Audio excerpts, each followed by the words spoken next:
자, 전 세계에서 가장 게임을 잘하는 나라, 게임하면 생각나는 나라 어디신가요?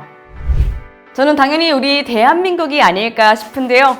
이 출시 25주년이 지난 게임을 민속놀이라고 부르면서 지금까지 남녀노소 즐기기도 하고, 이 최근 열렸던 항저우 아시안게임 e스포츠 부문에서도 한국이 출전한 모든 종목에서 이 메달을 따내면서 게임 강국임을 증명해줬기 때문입니다. 자, 이런 K게임은 세계 시장 안에서도 주목을 받고 있는데요. 한국의 게임 산업 수출액이 전체 콘텐츠 수출액의 67%를 차지한다고 합니다. 글로벌 게임 시장을 주도하고 있고 매출 규모 또한 글로벌 4위에 해당할 만큼 이제 K게임은 한국 문화의 자존심이라고 해도 무방할 것 같죠. 자, 그럼 이렇게 자랑스러운 K게임을 만드는 K게임 개발사들의 주가는 어떨까요? 고공행진 중일까요? 아닙니다. 바닥을 뚫고 지하실까지 내려가는 중인데요. 크래프톤, 넷마블 등 한국 게임 산업을 대표하는 10개 종목으로 구성된 KRX 게임 K 뉴딜 지수를 보면 2년 전 고점 이후 무려 70% 이상 하락하면서 상당히 지지부진한 흐름을 보여주고 있습니다. 이 K게임은 글로벌 콘텐츠 시장을 주도하고 있는데 K게임을 만드는 개발사들의 주가는 도대체 왜 이런 걸까요? 증권사 리포트들을 보면 대부분의 이유를 이 엔데믹에서 찾고 있습니다.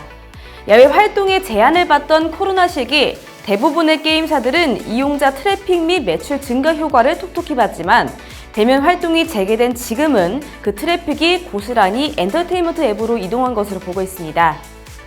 팬데믹 시기 수준의 매출의 회복은 쉽지 않을 것으로 보고 있는 건데요. 또 이른바 리니지 라이크, 너도 나도 똑같은 확률형 아이템 게임에 대한 유저들의 반감이 지속적으로 누적되면서 이 여파가 K게임사들의 매출 하락으로 이어지고 있다고 해석하는데요. 자, 그렇다면 우리나라 콘텐츠 문화의 선두주자 K게임은 이렇게 지고 마는 걸까요? 리포트들을 살펴보면 이 해결책 또한 같은 의견으로 제시되고 있습니다. 바로 장르와 플랫폼의 확장입니다. 먼저 장르를 살펴보자면 최근 탕탕특공대, 마블스냅 등 플레이 타임이 짧거나 방치를 하는 이 비주류 게임들이 인기를 끌고 있습니다. 저용량, 저사양, 쉬운 게임성이라는 특성 때문에 주로 인디나 중소게임사에서 출시되던 장르인데요. 보통의 MMORPG가 고과금 소수 유저들을 타겟으로 운영되어 왔다면 이 게임들의 과금 대상은 다수의 라이트 유저로 큰 매출을 노리기에는 어렵다는 평이 많았죠. 그런데 여기에서 변화의 바람이 불고 있는 겁니다. 지난 9월 넷마블에서 출시했던 방치형 게임 세븐나이츠 키우기가 구글 플레이 매출 순위 2위, 글로벌 차트 상위권에 랭크되면서 흥행바람을 불었는데요. 때문에 대형 게임 개발사들 사이에서도 MMORPG가 아니더라도 높은 수익을 기록할 수 있다는 인식이 생기기 시작하면서 기존의 IP를 활용한 장르 확장에 발을 들이고 있습니다. 자, 또 플랫폼에서도 다양한 변화가 일어나고 있습니다. 한 가지 기기로만 국한되어 있던 기존의 게임 방식에서 모바일, PC, 콘솔을 자유롭게 넘나들며 게임을 할 수 있는 이른바 크로스 플레이가 떠오르고 있는 건데요. 이 분야에서는 K게임이 가야 할 길이 좀 상당히 멀기만 합니다. 국내 게임들의 매출 대부분은 아직 모바일로 국한되어 있는데 글로벌 모바일 게임 시장에서 한국이 차지하는 비중은 7%밖에 불과하고요.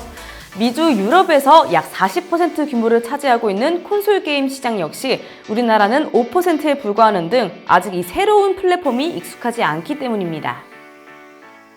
자, 하지만 증권사들이 제시한 리포트들은 절망보다는 희망을 아직 많이 이야기하고 있습니다.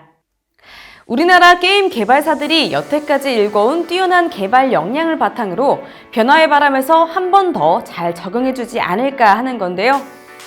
이미 순수 한국 AA 패키지 최초로 100만 장 판매에 성공한 네오비지의 피해 거짓과 200만 장의 판매고를 올린 넥슨의 데이브 더 다이브 등 우리나라가 개발한 게임들이 긍정적인 평가를 받고 있습니다.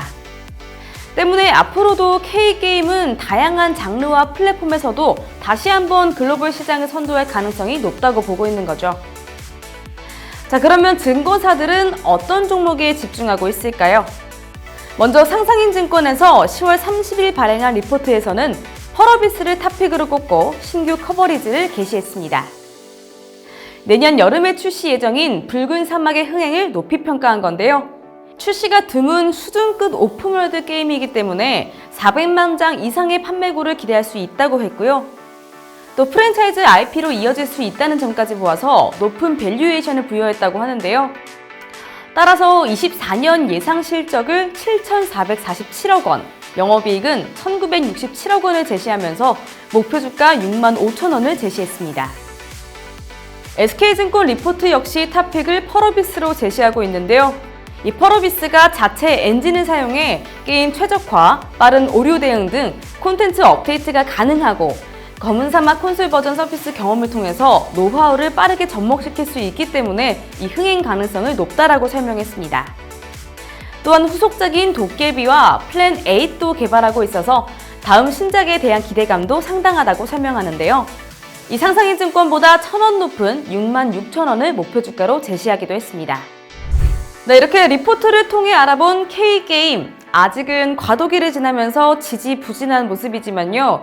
게임의 민족인 만큼 멋지게 환골탈퇴하면서 글로벌 게임 시장을 다시 한번 주도해 나갈 수 있으면 좋겠습니다.